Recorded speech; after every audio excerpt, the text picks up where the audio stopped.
সরকারি প্রাইমারি নয়, প্রথম শ্রেণী থেকে পঞ্চম শ্রেণী পর্যন্ত পড়ালেখা করে এই ছাত্রদেরকে মাদ্রাসায় পাঠায়।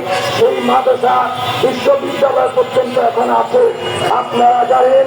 তবে এই বিশ্ববিদ্যালয় পর্যন্ত দাখিল থেকে শুরু করে দাখিল, আলেম, ফাজিল, কামিল মাদ্রাসা, প্রাথমিক স্তর যেটাকে জালালিস্তা বলে এক কথায়, সেটা হলো স্বতন্ত্র ইবতেদায়ী মাদ্রাসা।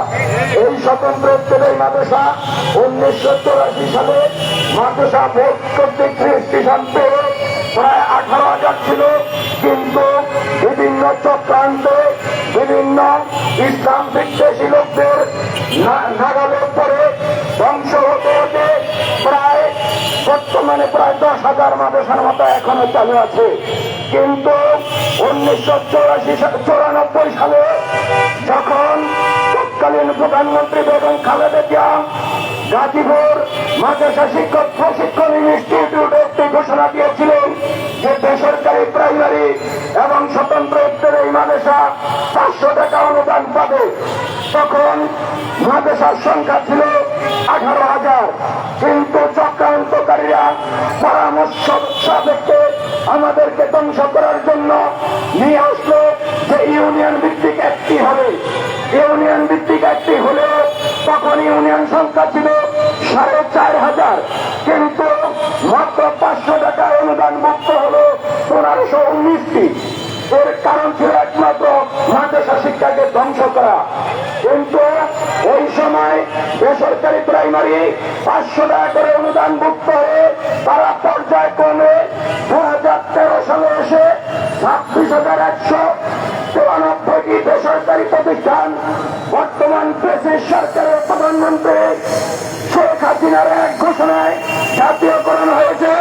অত্যন্ত দুঃখের বিষয় নেতা আমাদের স্বতন্ত্র ইবতেদায়ী মাদ্রাসা একটিও জাতীয়করণ তো ভালো কথা, অনুদান মুক্ত করা হয় নাই ওই 1519-এর বাইরে। এটা আমাদের প্রতি একটা জুলুম ছিল। এই সরকার বিগত দিন আন্দোলনে বহুবার ওয়াদা দিয়েছে, শরবত খাইয়ে বিদায় করেছে এবং স্টাডি লিভার করে বলেছে আমরা দেব দেব, এই আশা দিয়ে আমাদেরকে বাড়িয়ে বাড়িয়ে এখানে এই রোড গাড়িগুলো বন্ধ হয়ে গেছিল শিক্ষকের এই রাস্তায় সময়। সেদিনও শিক্ষামন্ত্রী নিজে ফোন করে বলেছে আমি আজকেই সিদ্ধান্ত নিতেছি, এখনই মন্ত্রণালয় বলবো আপনারা রাস্তা ছেড়ে দেন। রাস্তা ছেড়ে দিয়েছিলাম, তিনি বলেছিলেন এক মিটিং এ যে আমি স্বতন্ত্র ইবতেদায়ী অভিভাবক, আমি এখন থেকে ইবতেদায়ী মানুষের জন্য কাটবো। কিন্তু এদের ভুলেই যে আওয়ামী লীগের লোকগুলি মৃত্যু তার প্রমাণ উনি করে গিয়েছেন। অনেক মিডিয়ার সামনে উনি বলেছিলেন আমি ইবতেদায়ী মাদ্রাসার অভিভাবক, করে নাই। যাই হোক, সর্বশেষ এই প্রেসিডেন্ট সরকারের পতনের পরে আমরা 18 আগস্ট থেকে আন্দোলন দেখেছিলাম। আবার সেই 25 আগস্ট আমরা অনেক বড় মিছিল নিয়ে মাননীয় প্রধান উপদেষ্টার বরাবরে স্মারকলিপি দিয়েছিলাম। সেপ্টেম্বরের 18 তারিখে মাননীয় প্রধান উপদেষ্টার কার্যালয় থেকে একটি চিঠি হচ্ছে যে ইবতেদায়ী মাদ্রাসা জাতীয়করণের ব্যাপারে প্রস্তাব দেওয়ার জন্য অনুরোধ করেছেন। কিন্তু সেপ্টেম্বর, অক্টোবর, নভেম্বর, ডিসেম্বর, জানুয়ারি, আজকে জানুয়ারির 5 তারিখ কেন এই প্রস্তাব দেওয়া হলো না? আমরা অনেকবার ধন্য করার পরে আমরা বাধ্য হয়েছি এই আন্দোলনে আসার জন্য। আন্দোলনে আজকে 4র্থ দিন, এখন পর্যন্ত সরকারের পক্ষ থেকে আমাদেরকে কোনো আশ্বাস বা তারা কেউ আসে নাই। তাই নেতা আমরা ঘোষণা দিয়েছে আমরা এখানে জীবন দিতে হলেও আমরা আমাদের দাবি আদায় না করে যাবে না। এবং বাংলাদেশের সর্বোচ্চ পর্যায়ের নেতৃত্ব যারা দেয়, জনে জনে সকলে এসেছে, প্রত্যেক দলের পক্ষ থেকে এসেছে এবং ছাত্র সমন্বয়করা এসেছে, সকলেই বলেছে যে আমরা আপনাদের পাশে আছি, আপনারা দাবি আদায় না হওয়া পর্যন্ত মাঠ ছাড়বেন না। তাই আমরা মাঠে আছি এবং থাকবো। জাতীয়করণের দাবি নিয়ে ইনশাল্লাহ বাড়ি ফিরব। এতে আপনার সহযোগিতা আমরা কামনা করি। এই পর্যায়ে আপনাদের সম্মুখে বক্তব্য রাখবেন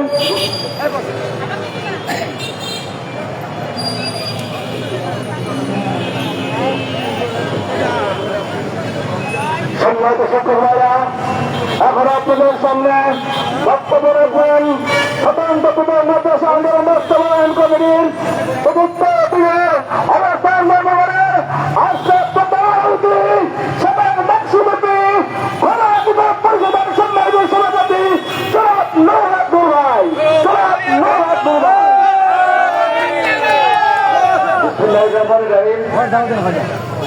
উপস্থিত আজকের এই অবস্থান কর্মসূচির সম্মানিত শিক্ষকবৃন্দ এবং আশপাশে যারা শুনছেন সবাইকে সালাম এবং শুভেচ্ছা। আসসালামু আলাইকুম। আমি দুঃখিত যে ভাই বলছিল গতকালকে 3টে আমার আসার কথা ছিল, আসা সম্ভব হয় নাই। মাত্র জাস্ট একটু কাজ ছেড়ে বের হয়েছিলাম, ভেবেছি যে আপনারা এখানে আছেন, এখান দিয়ে যাবো, অন্তত আপনাদের সাথে একটু দেখা করে যাই। তো আমার এটা ব্যক্তিগতভাবে আমি খুব মর্মাহত এবং আমার কাছে এটা খুবই একটা করুণ বিষয় মনে হয়, একটা অমানবিক বিষয় মনে হয় যে শিক্ষকরা রাস্তায় বসে থাকবে তাদের বেতন বৃদ্ধির দাবিতে, তাদের বেতন কিংবা বৈষম্য নিরসন করার জন্য। এবং আমাদের দেশের রাজনীতিবিদদের যে গতানুগতিক সস্তা রাজনীতি বা সস্তা পলিটিক্সের যে ধারণা, এগুলি সম্ভবত বিএনপি জামাত থেকে সমস্ত রাজনৈতিক দলের নেতৃবৃন্দ এসেছে, মিডিয়াকে আগে জানিয়েছে, মিডিয়াও নিউজ করেছে। আচ্ছা, আপনারা একটু সহজ কথা বলেন যে এই সরকারকে যদি বিএনপির কোনো নেতা, জামাতের কোনো নেতা, ইসলামী আন্দোলনের বিষয় বলে এখানে এসেছিলেন, ছাত্র সমন্বয়করা যারা সরকার চালাচ্ছেন তারাও এসেছেন, সবাই আপনাদের দাবির পক্ষে পত্র দিয়েছে না? তাহলে আপনাদের দাবির বিপক্ষে কে? তাহলে আপনাদের দাবির বাস্তবায়ন হবে না কেন, হচ্ছে না কেন? সবাই যদি সচিবালয়ে না যাইতে পারলেও যদি উপদেষ্টা কিংবা উপদেষ্টার প্রতিমন্ত্রীর পদমর্যাদায় যে প্রধান উপদেষ্টার বিশেষ সহকারী হিসেবে আছেন তাকে যদি ফোন করে বলে যে স্বতন্ত্র ইবতেদায়ী মাদ্রাসার শিক্ষক যারা প্রেস ক্লাবের সামনে দাঁড়িয়ে আছে তাদের দাবি যৌক্তিক, তাদের দাবি ন্যায়সঙ্গত, শিক্ষকরা রাস্তায় বসে থাকতে পারে না, অনতিবিলম্বে এই দাবি মেনে নেন, কথাটা যদি সবাই বলে 1 সপ্তাহের মধ্যে আপনাদের দাবি দেওয়া আদায় হবে। এখন আমি জানি না যে যারা আসছে, মানে আবার কেউ কষ্ট পেতে পারে যে তারা শুধুমাত্র আইসা বক্তব্য দিয়ে গেল নাকি জায়গা মতো একটু বলছে যে শিক্ষকদের দাবি দেওয়া বিষয়টা দেখছেন। এই সরকারের আসার পরেও বেশ কিছু আপনার সিদ্ধান্ত নিয়েছে।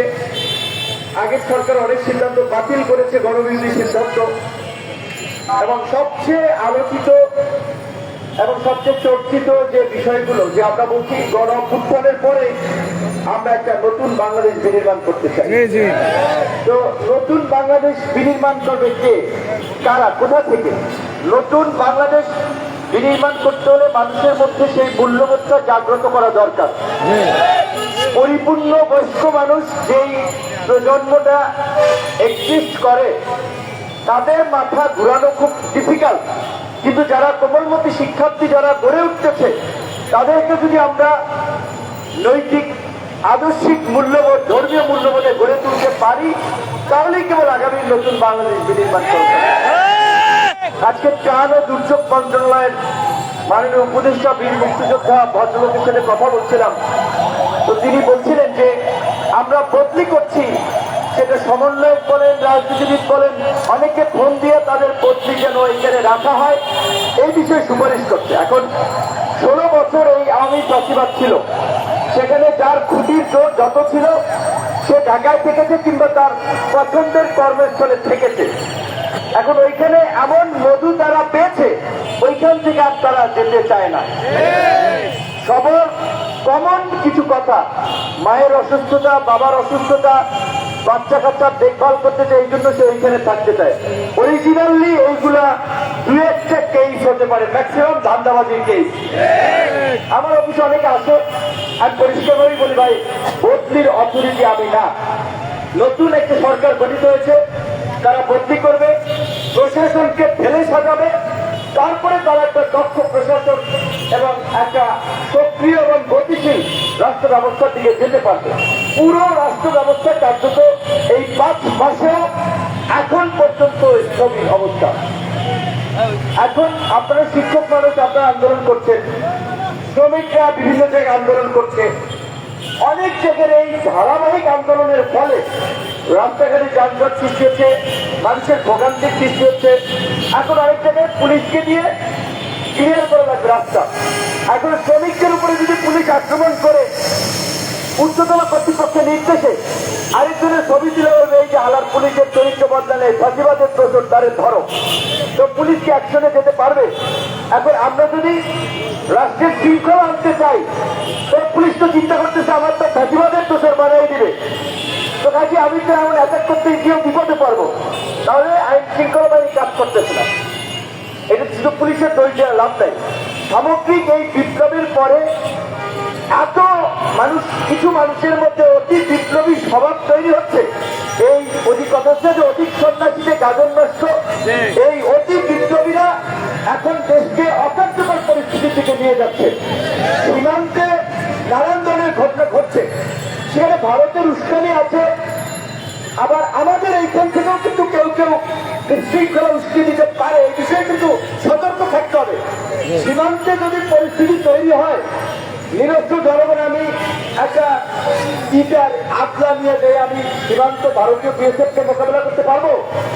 আগে আমাদের বিজিবি তারা সিদ্ধান্ত নেবে তারা কি করবে। তারা যদি সিগন্যাল দেয় গ্রামবাসীকে, জনগণকে যে আপনারা আমাদের পেছনে থাকে, তাহলে আমরা তাদের পেছনে দাঁড়াতে পারি। কিন্তু অতি উৎসাহী এবং হঠকারী কোনো কাজ করা যাবে না। আজকে আপনারা এই যে আন্দোলন করতেছেন শান্তিপূর্ণ ভাবে, পুলিশ আপনাদের নিরাপত্তা দিচ্ছে, প্রোটোকল দিচ্ছে, যেন এইখানে কোনো অঘটন না ঘটাতে পারে। আন্দোলন করছেন যৌক্তিক, পুলিশ সম্মান দেখাচ্ছে। আওয়ামী লীগের আমল হইলে জল কামান দিয়া পিটাপিটি কইরা তারপরে সরাইতো। এই ক্ষেত্রে এই সরকারকে ধন্যবাদ জানাই যে তারা একটা নাম শুরু করেছে যে অন্তত গণতান্ত্রিক রাষ্ট্রে নাগরিকরা দাবি দেওয়া জানাবে, প্রতিবাদ করবে, সেই পরিবেশটা থাকতে হবে। কিন্তু আমি ব্যক্তিগত আমার বক্তব্যের শুরুতেই বলেছি, শিক্ষকরা রাস্তায় থাকবে, এটা কোনোভাবেই হওয়া উচিত না।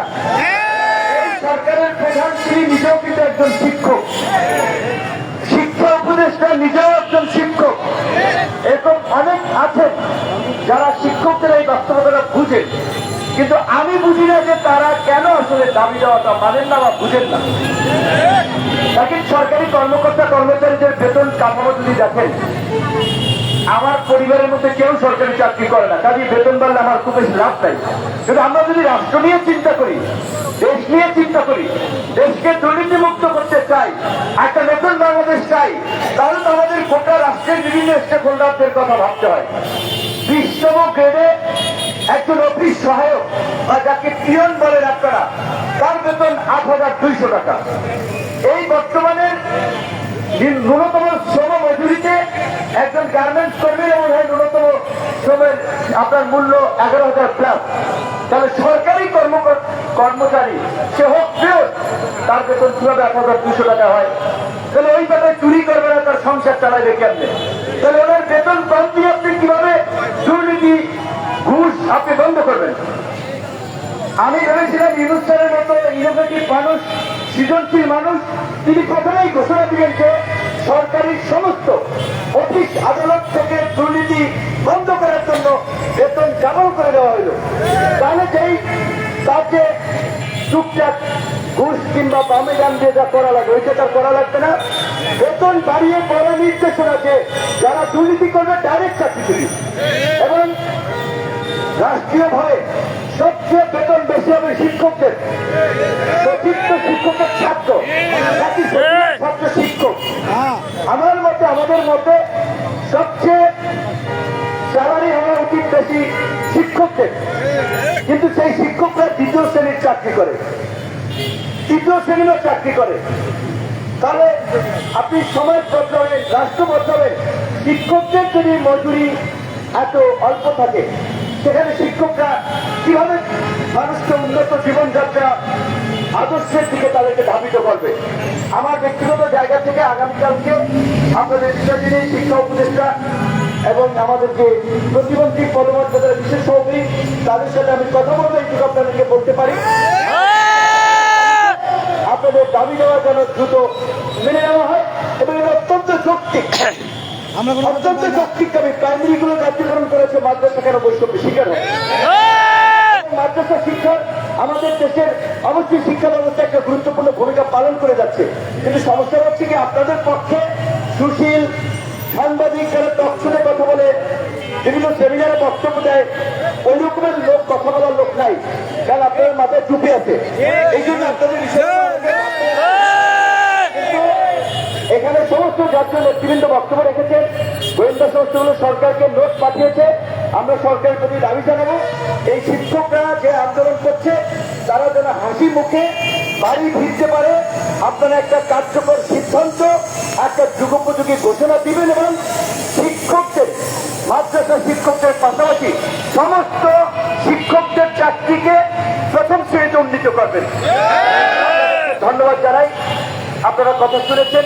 আপনাদের যদি দাবি দেওয়া বাস্তবায়ন হয় তবে বক্তব্য সার্থক হবে এবং আমার ব্যক্তিগত জায়গা থেকে শিক্ষকদের পাশে সবসময় আছি এবং ভবিষ্যতে থাকবে ইনশাআল্লাহ। ধন্যবাদ।